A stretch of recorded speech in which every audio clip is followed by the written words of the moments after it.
नमस्कार दोस्तों, मैं हूं तेजेंद्र भारद्वाज और प्रीवियस वीडियो में हम बात कर रहे थे संवेदी तंत्र की या संवेदी ऑर्गन्स की, जिसमें हम ज्ञानेंद्रियों के बारे में बात कर रहे थे और हमने नाक के बारे में अध्ययन किया और जीभ के बारे में चर्चा की। और आज हम चर्चा करने वाले हैं कान के बारे में। तो दोस्तों ध्यान रखिए, शुरुआत करते हैं। कान जिसको ईयर कहा जाता है और हमने जब कंकाल तंत्र पढ़ा था तो कंकाल तंत्र में हमने देखा था कि ईयर के अंदर 3 प्रकार की हड्डियां पाई जाती है और उसको एक ट्रिक से याद किया था कि जिस प्रकार मोबाइल में स्लॉट होता है उसमें सिम लगाते हैं, उसी प्रकार कान में भी स्लॉट होता है, उसमें भी सिम लगाते हैं। मतलब 3 प्रकार की हड्डियां SIM, स्टेपीज, इनकस और मेलियस, ये 3 प्रकार की हड्डियां कान में पाई जाती है। पर आज हम बात करेंगे कि कान के कौन से पार्ट में ये हड्डियां पाई जाती है और कान का क्या फंक्शन है, कैसे कार्य करता है। तो दोस्तों ध्यान रखेंगे, ये जो हमारी ज्ञानेंद्रिय है, मतलब ये जो सेंसरी ऑर्गन है कान, ईयर, इसका कार्य क्या होता है? सुनने का कार्य, सुनने का कार्य। और दूसरा क्या करता है? ये बैलेंस का, मतलब ये क्या करता है? बैलेंस भी करता है, शरीर का नियंत्रण भी करता है, शरीर का नियंत्रण भी करता है। फिर देखिए, इसकी स्टडी को क्या कहा जाता है? कान की स्टडी को study of ear, study of ear is known as otology, otology. फिर इसके बारे में दूसरा फैक्ट पढ़ेंगे, स्टडी ऑफ ईयर ऑटोलॉजी कहा जाता है। कितनी आवृत्ति को सुन सकता है? आवृत्ति को सुन सकता है, मतलब कितनी फ्रीक्वेंसी की आवाज को या जो हम कह सकते हैं ध्वनि तरंगों को सुन सकता है। 20 हर्ट्ज से 20,000 हर्ट्ज, 20,000 हर्ट्ज की आवृत्ति को ये सुन सकता है। तो दोस्तों इसके बारे में एक ध्यान रखेंगे कि यदि इससे कम होगी, इससे आवृत्ति कम होगी, उसे क्या कहा जाता है? इससे कम आवृत्ति को कहा जाता है इंफ्रासोनिक, इंफ्रासोनिक। और यदि इससे ज्यादा होगी, अधिक, इससे ज्यादा होगी तो वो होगी अल्ट्रासोनिक, अल्ट्रासोनिक। अल्ट्रासोनिक जैसे कहीं पर हम कह सकते हैं डेक वगैरह चलते हैं, लाउड स्पीकर वगैरह चलते हैं, तो वहां पे अल्ट्रासोनिक साउंड होती है, हमारे कान के पर्दे लपचप करने लग जाते हैं और कुछ बिल्कुल माइन्यूट सी आवाज होती है, उसको इंफ्रासोनिक कहते हैं, जिसको हमारा कान सुन नहीं पता है। अब कान भी किस प्रकार सुनता है उसको भी देखेंगे अपन। तो कान के 3 पार्ट होते हैं। There are 3 parts of ear. सबसे पहला आउटर पार्ट होता है, आउटर। दूसरा मिडल पार्ट होता है, मिडल पार्ट। और तीसरा होता है इनर पार्ट।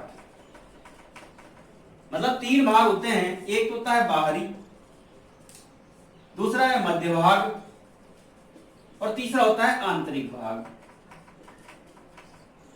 तो अब देखते हैं, पहले बात करते हैं आउटर की।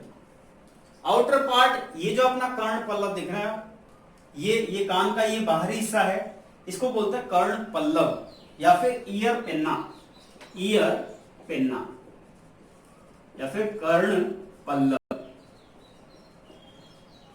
दोस्तों ध्यान रखेंगे, ईयर पिन्ना से मतलब ये जो कैविटी दिख रही है अंदर तक, इसको बोलते हैं ऑडिटरी कैनाल, मतलब कर्ण नाल। मतलब अंदर की तरफ एक नाल जैसी संरचना होती है, अंदर गोल बेलनाकार संरचना सी होती है, उसको बोलते हैं ऑडिटरी,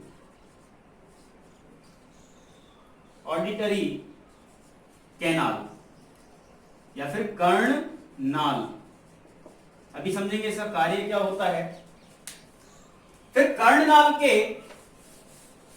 का कार्य क्या होता है कि मान लीजिए कोई भी ध्वनि का सिग्नल, ध्वनि तरंग, साउंड वेव हमारे इस कर्ण पल्लव के थ्रू, मतलब इसमें कर्णनाल में गई या ऑडिटरी कैनाल में गई, तो इसका कार्य क्या होता है? यह साउंड सिग्नल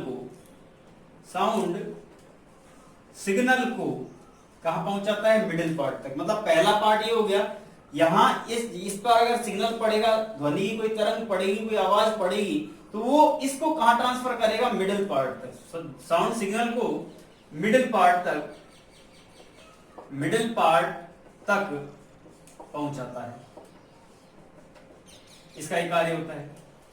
फिर बात करते हैं कि इसके अंदर क्या होता है। दोस्तों ध्यान रखेंगे, कुछ ऐसा वैक्स टाइप का कुछ पदार्थ पाया जाता है, आपने देखा होगा इसके अंदर से अपन उच्चारते रहते हैं, कान में ईयरबड्स जो लगाते हैं अपन, उससे कुछ मणि जैसा कुछ ऐसा निकलता है, इसको वैक्स कहा जाता है। वैक्स ग्लैंड्स पाई जाती हैं, या मोम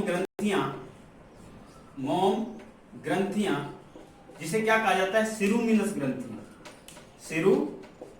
ग्रंथियां। जब बहुत मुश्किल सवाल, देखो सिंपल सवाल पूछा जाएगा जब तो ये पूछा जाएगा कि वैक्स ग्लैंड्स होती हैं जो क्या स्राव करती हैं, वैक्स का स्राव करती हैं। और अगर मुश्किल सवाल पूछा जाएगा हाई लेवल के एग्जाम्स में या मुश्किल पेपर बनेगा तो उसमें कहा जाएगा कान के अंदर इनमें से कौन सी ग्रंथि पाई जाती है। तो दोस्तों ध्यान रखिएगा, सिरुमिनस ग्रंथि पाई जाती है। और ये जो वैक्स जो होता है उसका नाम होता है सिरुमन। ये वैक्स का ही नाम है, या हम कह सकते हैं ह्यूमन वैक्स या ईयर वैक्स के नाम से भी इसको जाना जाता है। फिर मिडिल पार्ट की बात करते हैं। मिडिल पार्ट, तो दोस्तों ध्यान रखेंगे मिडिल पार्ट का क्या कार्य होता है। इसमें एक झिल्ली पाई जाती है, टिम्पैनिक झिल्ली। इसमें एक झिल्ली, जिसे क्या बोलते हैं, टिम्पैनिक झिल्ली पाई जाती है। उस झिल्ली को क्या कहते हैं, कान का पर्दा कहते हैं ना, कान का पर्दा फट जाएगा, भैया धीरे आवाज कीजिए या लाउड स्पीकर धीरे बजाइए, तो उसको कहते हैं कान का पर्दा। इसका कार्य क्या होता है कि जो भी साउंड सिग्नल पहले आउटर पार्ट से मिडिल पार्ट तक आया, मान लीजिए थोड़ी सी आवाज आई, तो इस कान के पर्दे का क्या कार्य होता है कि उस आवाज के सिग्नल को ये 22 गुना बढ़ा देता है, 20 से 22 गुना। हालांकि कई बुक्स में 20 भी लिखा हुआ है, कई बुक्स में 22 भी लिखा हुआ है। यदि ऑप्शन में 20 हो मैक्सिमम तो 20 पर टिक करना है, यदि 22 हो तो 22 पर टिक करना है, ये ध्यान रखना। यह है साउंड सिग्नल की आवृत्ति को या आयाम को 22 गुना बढ़ा देता है।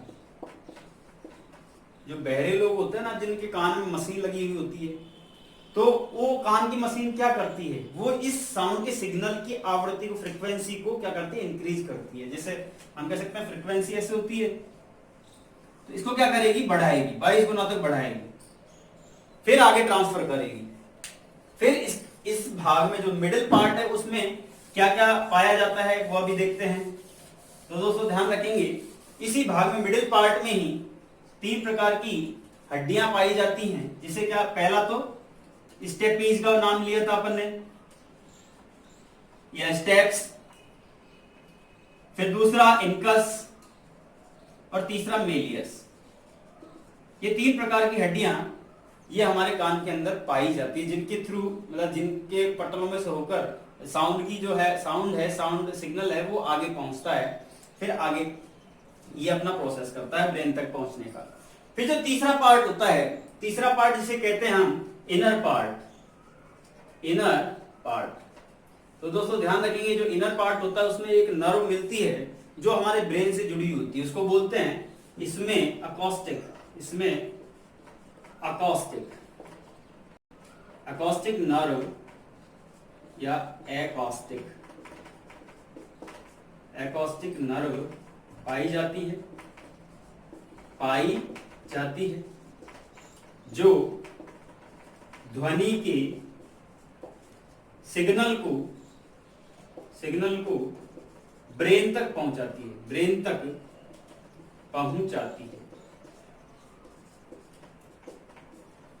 तो दोस्तों ध्यान रखेंगे, जो तीसरा पार्ट होता है इनर पार्ट, उसमें क्या होता है, एकॉस्टिक नर्व पाई जाती है, और वो ध्वनि के सिग्नल को कहां पहुंचाती है, ये ध्वनि के सिग्नल को ब्रेन तक पहुंचाती है, और ब्रेन में प्रोसेस होता है।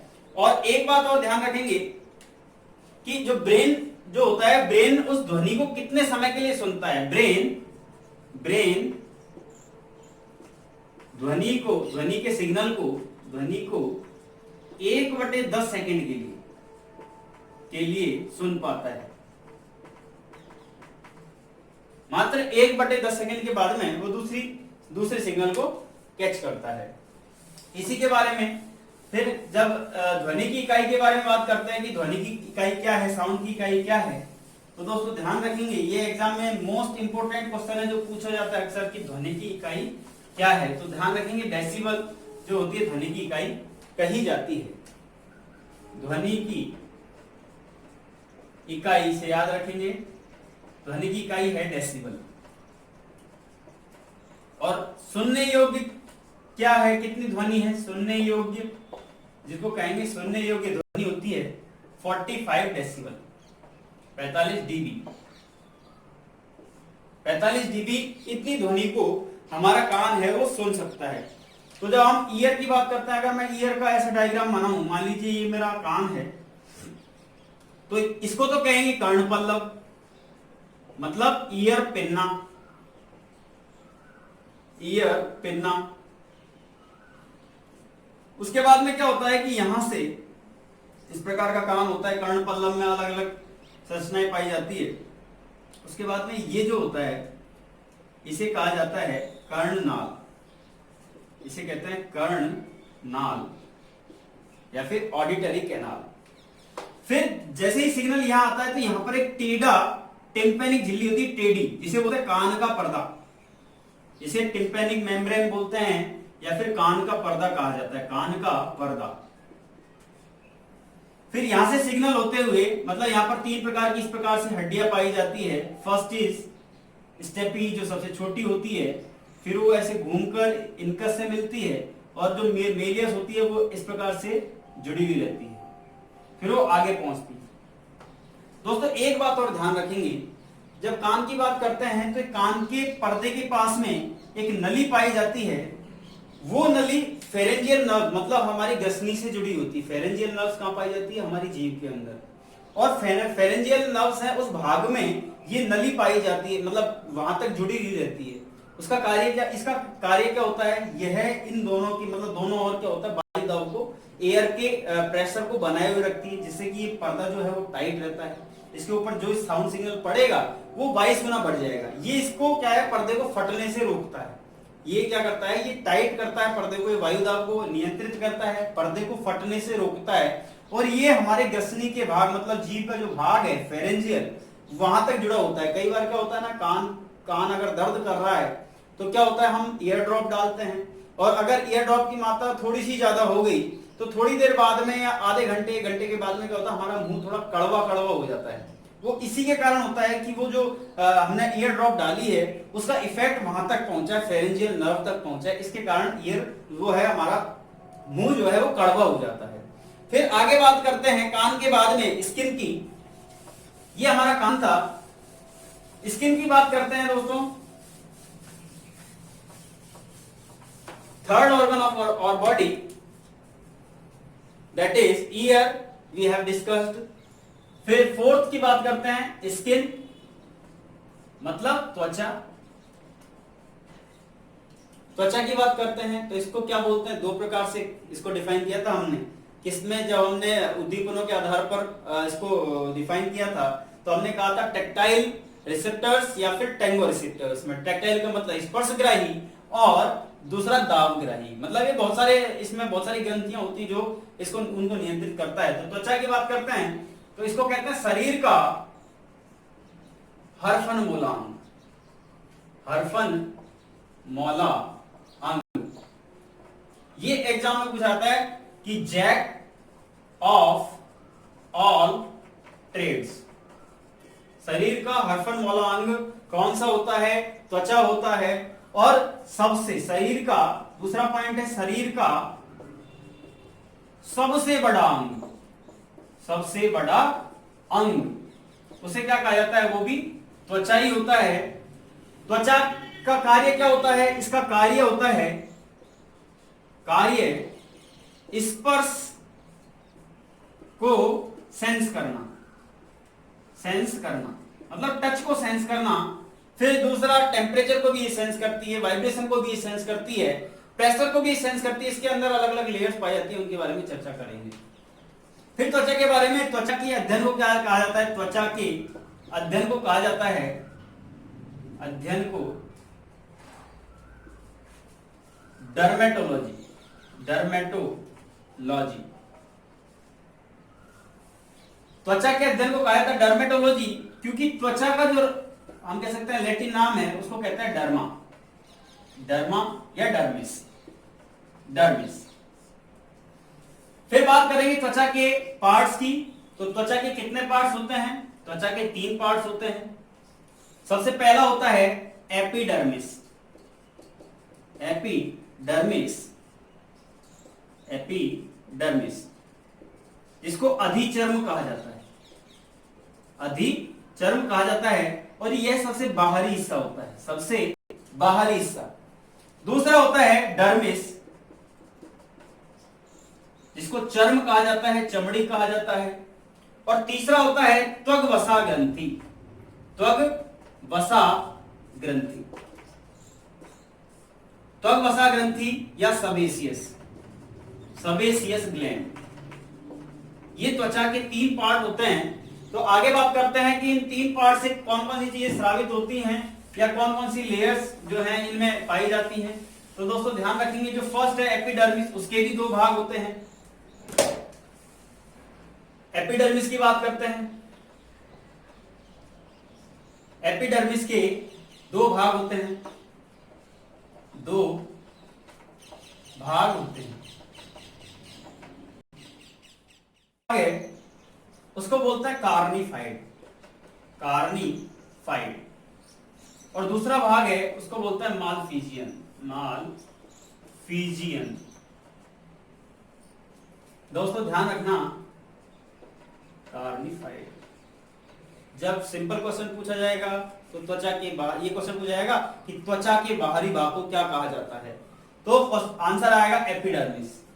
लेकिन अगर जो है मतलब मुश्किल प्रश्न पूछा जाएगा तो उसमें कहेगा त्वचा के आंतरिक भाग को या एपिडर्मिस के आंतरिक भाग को क्या कहता है, दैट इज कार्निफाइड। तो इसके बारे में ध्यान रखेंगे, इसको कहा जाता है first line of defence, first line of defence, मतलब प्रथम सुरक्षा पट्टी, प्रथम सुरक्षा पट्टी। यह सबसे बाहरी परत होती है, सबसे बाहरी परत, बाहरी परत होती है। फिर मालफिजियन की बात करते हैं तो पहली पट्टी हो गई, उसके नीचे मालफिजियन होती है, मतलब ये कहते हैं इसको second line of defence, defence मतलब द्वितीय सुरक्षा पट्टी।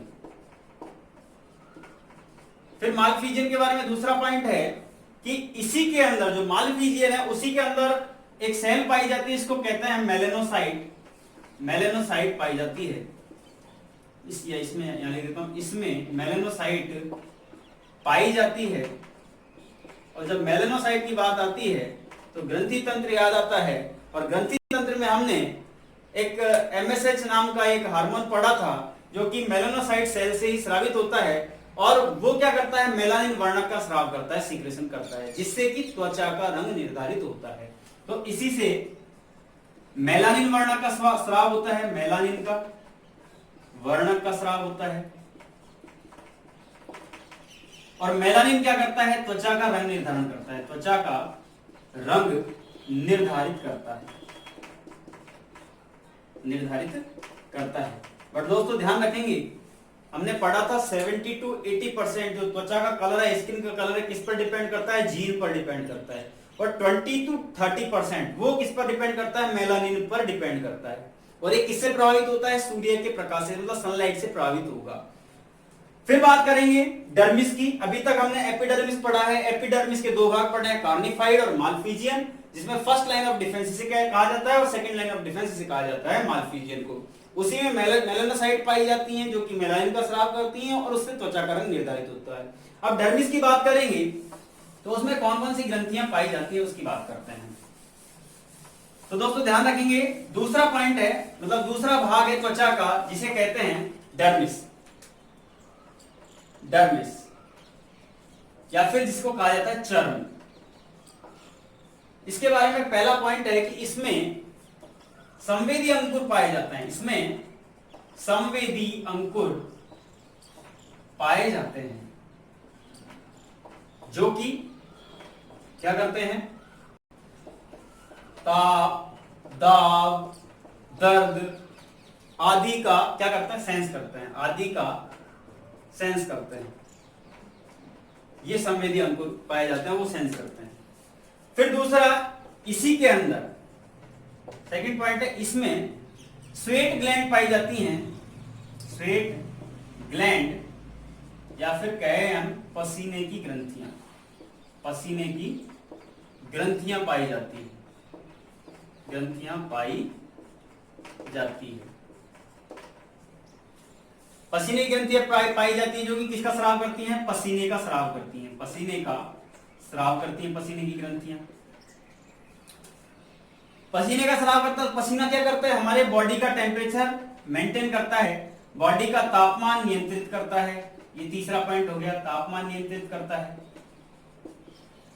फिर एक क्वेश्चन आता है कि हमारी बॉडी का टेम्परेचर कितना होता है, तो दोस्तों ध्यान रखेंगे 37 डिग्री सेंटीग्रेड ये हमारी बॉडी का टेम्परेचर होता है, उसको मेंटेन करता है। जब हम कहते हैं वेपोराइजेशन होता है हमारी स्किन के ऊपर से, वाष्पीकरण होता है, पसीना जब निकलता है तो वाष्पीकरण होता है, उससे हमारी बॉडी का टेम्परेचर वो है नियंत्रित होता है। इसी के बारे में और ध्यान रखेंगे, जो हमारे होठ होते हैं पूरे शरीर में पाई जाती है पसीने की ग्रंथियां, लेकिन जो हमारे होठ होते हैं, आपने देखो लिप बाम लगाते हैं ना, क्योंकि ऐसा मौसम आता है जब होठ है वो ड्राई हो जाते हैं, फटने लग जाते हैं, तो उसके लिए हम क्या करते हैं, जेब में से लिप बाम लगाया और लिप बाम ऐसे लगा लेते हैं, जिससे फिर वो मतलब ठीक रहता है। तो हम कह सकते हैं होठों में पसीने की ग्रंथियां नहीं होती, पसीने की ग्रंथियां नहीं होती। फिर सेकंड पॉइंट, आपने देखा है कई जगह देखा होगा, सुअर होते ना, सुअर वो नाली के अंदर पड़े हुए मिल जाएंगे आपको, या फिर कहीं ऐसा मतलब उनका अलग से ही स्विमिंग पूल होगा उसमें पड़े हुए मिल जाएंगे। तो दोस्तों ध्यान रखेंगे, जो सुअर होते हैं उनके अंदर भी पसीने की ग्रंथियां नहीं होती हैं, इस वजह से उनको गर्मी का एहसास बहुत ज्यादा होता है, इस वजह से वो अपने स्विमिंग पूल में जाके गिर जाते हैं। तो हम कह सकते हैं सुअरों के अंदर या सुअरों में भी पसीने की ग्रंथियां नहीं होती। ये हो गया दूसरे पार्ट का कार्य, मतलब चर्म, जिसको डर्मिस कहा जाता है। अब तीसरे की बात करते हैं, जिसका नाम है त्वग्वसा ग्रंथियां या फिर सेबेसियस ग्लैंड। तो इस पार्ट का क्या कार्य है उसके बारे में जानेंगे। Third one is sebaceous gland और त्वग्वसा ग्रंथि। तो दोस्तों ध्यान रखेंगे, इसका कार्य क्या होता है कि एक पदार्थ होता है तैलीय पदार्थ का स्राव करती है। यह ग्रंथि किसका स्राव करती है, तैलीय पदार्थ का स्राव करती है, और उसको क्या कहते हैं, उसको कहते हैं सीबम, उसको बोलते हैं सीबम, ये तैलीय पदार्थ। अब ये क्या करता है, हमारी त्वचा को नम रखता है, क्या करता है, नम रखता है, या मॉइस्चराइजेशन इसका प्रॉपर होता है, इसके कारण, सीबम के कारण। यदि सीबम की कमी हो जाए उससे क्या होगा, और सीबम की अधिकता हो जाए उससे क्या होगा, तो ये समझते हैं। सीबम की अधिकता से, सीबम की यदि कमी हो जाती है तो क्या होगा, शरीर के त्वचा के अंदर नमी कम होगी, और नमी कम होने से क्या होगा, त्वचा के अंदर झुर्रियां पड़ जाएंगी, रिंकल्स, झुर्रियां पड़ जाती हैं। और यदि अधिकता होगी सीबम की, मतलब तैलीय पदार्थ ज्यादा, कहते हैं ना कि यार मेरी स्किन तो ऑयली है, बहुत ज्यादा ऑयल आ जाता है चेहरे के ऊपर, हाथों के ऊपर, मेरी स्किन बहुत ज्यादा ऑयली है, इस प्रकार से हम कहते हैं। तो मतलब सीबम की अधिकता होती है तो क्या होता है, एक्ने हो जाते हैं, मुहासे हो जाते हैं। एक्ने मतलब कील और मुहासे। और एक बात और ध्यान रखेंगे, जब टीनेज होती है, किशोरावस्था होती है, सबसे इंपॉर्टेंट पॉइंट है, जब किशोरावस्था होती है, 16 मतलब 15 से 19 साल के लड़के लड़कियों को आपने देखा होगा, उनके चेहरे पर मुहासे हो जाते हैं, पिंपल्स हो जाते हैं, एक्ने हो जाते हैं। वो किसके कारण होता है, सीबम की अधिकता होती है, उसके कारण ये कील मुहासे होते हैं। तो हम कह सकते हैं टीनेज में अधिक होता है, और ओल्ड एज में कम होता है, ओल्ड एज में कम होता है इसका स्राव। इसके अंदर दोस्तों ध्यान रखेंगे, त्वचा में कौन सा प्रोटीन पाया जाता है, त्वचा में प्रोटीन की बात करेंगे तो इलास्टिन प्रोटीन त्वचा के अंदर पाया जाता है, जो हड्डियों में भी पाया जाता है। हड्डियों में 3 प्रकार के पढ़े थे, ऑसिन, कोलेजन और इलास्टिन। क्योंकि त्वचा में इलास्टिन प्रोटीन पाया जाता है, उसके कारण क्या होता है कि हमारी ये जो चमड़ी होती है, त्वचा जो होती है वो टाइट रहती है। इसकी अगर मान लो कमी हो जाए, तो इस इलास्टिन प्रोटीन की कमी हो जाए तो क्या होते है, जैसे सीबम के कमी होने से क्या होता है झुर्रियां पड़ जाती थी, उसी प्रकार इलास्टिन की कमी होने पर भी झुर्रियां पड़ जाती है। जैसे बूढ़े लोग होते हैं उनमें झुर्रियां बहुत ज्यादा दिखती है, तो इसका मतलब उनमें इलास्टिन प्रोटीन की बहुत कमी हो जाती है। तो अगर इसकी कमी हो जाए, इसकी कमी से भी झुर्रियां पड़ जाती हैं, झुर्रियां पड़ जाती हैं। तो ये त्वचा की बात थी। तो दोस्तों आज के लिए बस इतना ही। कल हम पढ़ेंगे अगले वीडियो में नेत्र, मतलब आंख की संरचना देखेंगे कि उसमें कौन कौन से पार्ट होते हैं, कंजक्टिवा क्या होता है, कॉर्निया क्या होता है, लेंस क्या होता है, उसके बाद में रेटिना का कार्य क्या है, इसके बारे में हम अगले वीडियो में देखेंगे। तब तक लिए लाइक कीजिए, शेयर कीजिए और चैनल को सब्सक्राइब कीजिए। बहुत बहुत धन्यवाद।